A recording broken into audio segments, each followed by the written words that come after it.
Good morning. So imagine you're sitting in a nice fancy restaurant, like you're eating your meal, and then some armed men come in with their big guns. They take your phone away, they lock every door, and they won't let you out. But then like they let you eat your food, you know? So awkward, right? Okay, so that's what Joaquin Guzman Loera would do. So today, after listening to my speech, you guys will be able to summarize the life of Joaquin Guzman Loera, also known as the Chapo. So if you guys don't know who it is, this is him. I got a t-shirt of him. Shout out to Barbara for that idea. So I'm going to talk about 4 main points. So I'm going to talk about his early life, his arrest and his escapes, and then the trial in the USA, and I'm also going to end up with a little bit about his family. So he was born on April 4, 1957 in the small town of Barrio, Sinaloa. So he was born to a very abusive father.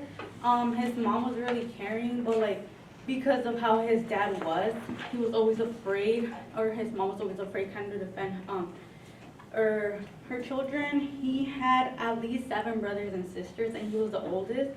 So as a young boy, he would go and he would sell oranges to support his family.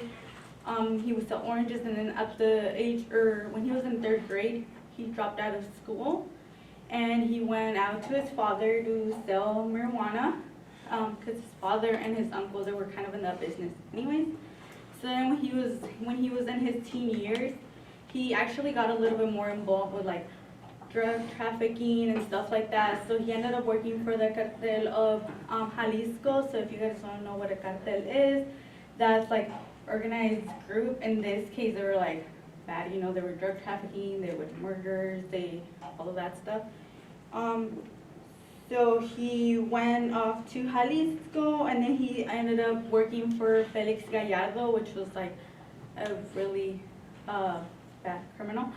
So he went to work for him, and then when Felix Gallardo got arrested for killing a DEA agent in Guadalajara, so El Chapo kind of took over, he saw the opportunity to take over. So he actually ended up doing some business for Pablo Escobar. He ended up actually taking drugs to LA for him. So that's kind of how it all started for him. Then when he ended up getting that power, and then when Felix Gallardo was arrested, he actually opened up his own cartel, which he named the Cartel of Sinaloa, which as of now still is one of the most powerful cartels in the world. It's the one that traffics more drugs here in the US and Mexico, and they also ship to China, different parts of Europe. So it's very out there. So his first arrest was on June 9 of 1993. He was actually heading off to Guatemala.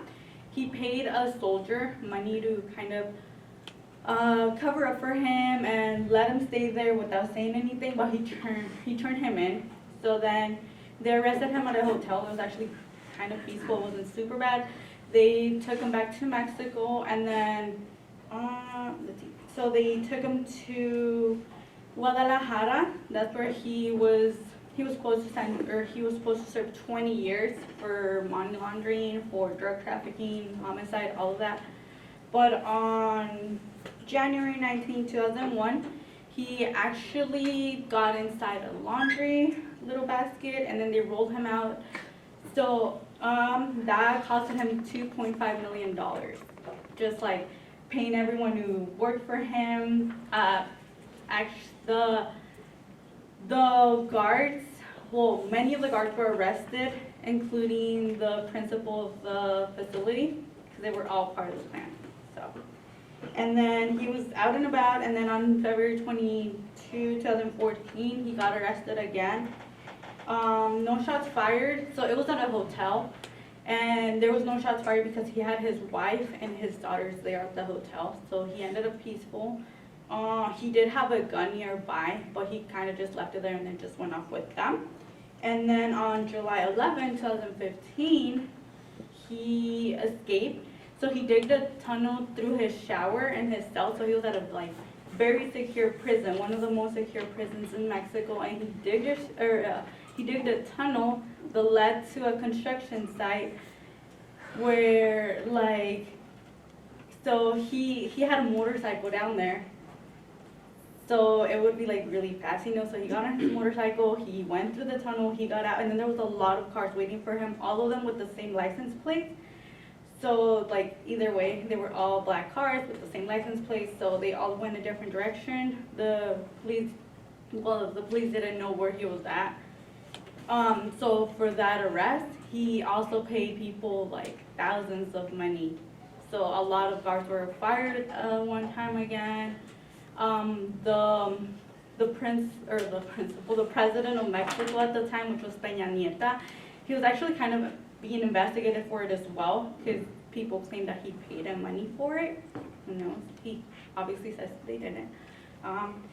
So that was his second arrest. His third arrest was actually the most recent, which happened on January 8, 2016 in Los Mochis, Sinaloa. So that was at a house. That was very violent. So they had already been getting tips about a house being like kind of weird, you know. So they figured that it was him. So they followed it was the Mexican Navy. They followed a white van who ordered like a whole bunch of tacos from a local taco stand, and then they took him to this house, and then like where they were gonna arrest him, he actually escaped through a tunnel again.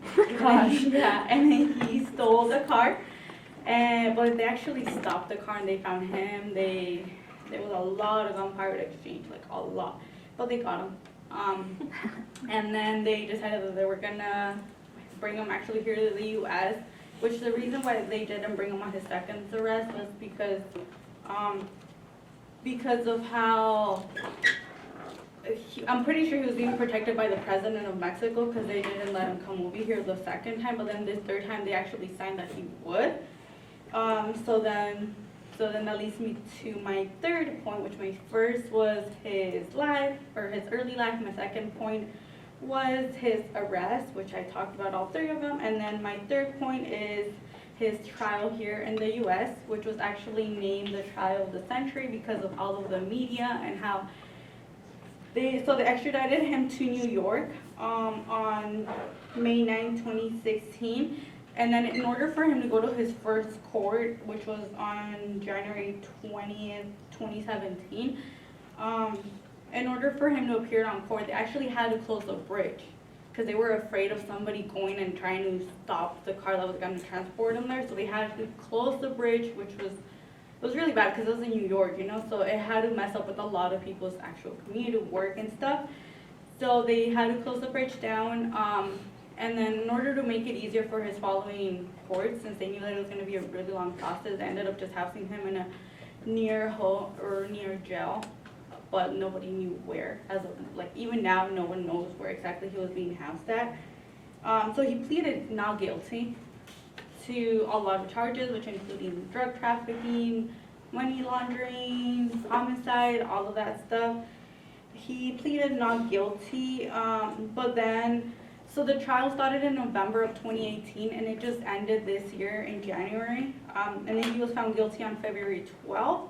And then just of July 17, 2019, he was actually sentenced to life plus 30 years. Plus he has to forfeit $12.6 million.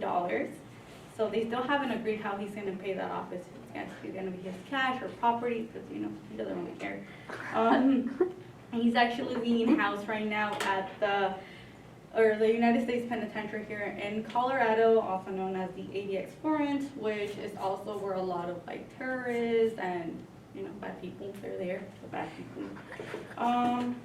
So then that was my third point. So then my fourth point, I'm just gonna tell you guys a little bit about his family.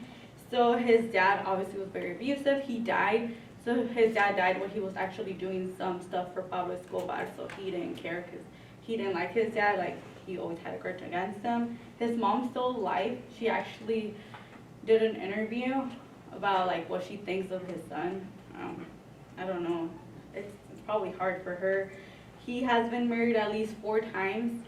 His most recent one was to an 18-year-old model. So how he met her was because... You need to wrap your speech up, Selena.